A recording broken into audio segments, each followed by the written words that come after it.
વડાપ્રધાન નરેન્દ્ર મોદીના નેતૃત્વમાં આકાર લઈ રહેલા નવા ભારતના રૂપાંતરની રોમાંચક કહાની મેરા દેશ પહેલેનો ગુજરાતમાં સૌપ્રથમ ભવ્ય શો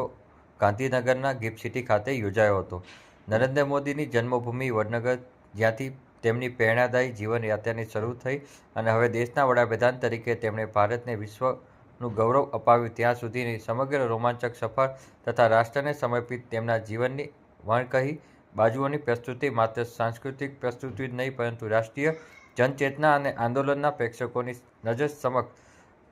તાદસ કરનારી બની રહી હતી. મુખ્યમંત્રી ભૂપેન્દ્ર પટેલ, ભાજપ પ્રદેશ અધ્યક્ષ જગદીશ વિશ્વકર્મા, રાજ્યના કેબિનેટ અને રાજ્યકક્ષાના મંત્રીમંડળ, ઉદ્યોગ વ્યાપાર જગતના આગેવાનો પંકજ પટેલ, પ્રણવ અદાણી, ટોરેન પરિવાર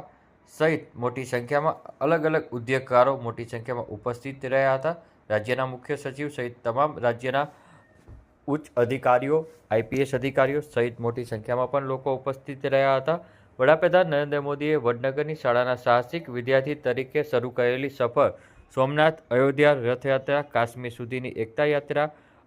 અલગાવવાદીઓની ધમકીઓનો પડકાર ઝીલી લઈને શ્રીનગરના લાલ ચોકમાં તિરંગો લહેરાવો તેમજ વડાપ્રધાન તરીકે દેશની સેનાને તેમણે આપેલા માર્ગદર્શનથી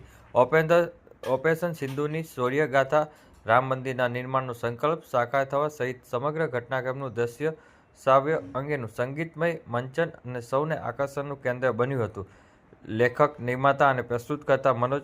મથસુરના રસાળ અને સચોટ સંચાલન સાથે પ્રસ્તુત ફિલ્મ અભિનેતા અક્ષય કુમાર સહિત 200થી વધુ કલાકારોએ ગિફ્ટ સિટી પરિસરને રાષ્ટ્રભક્તિમય બનાવી દીધું હતું.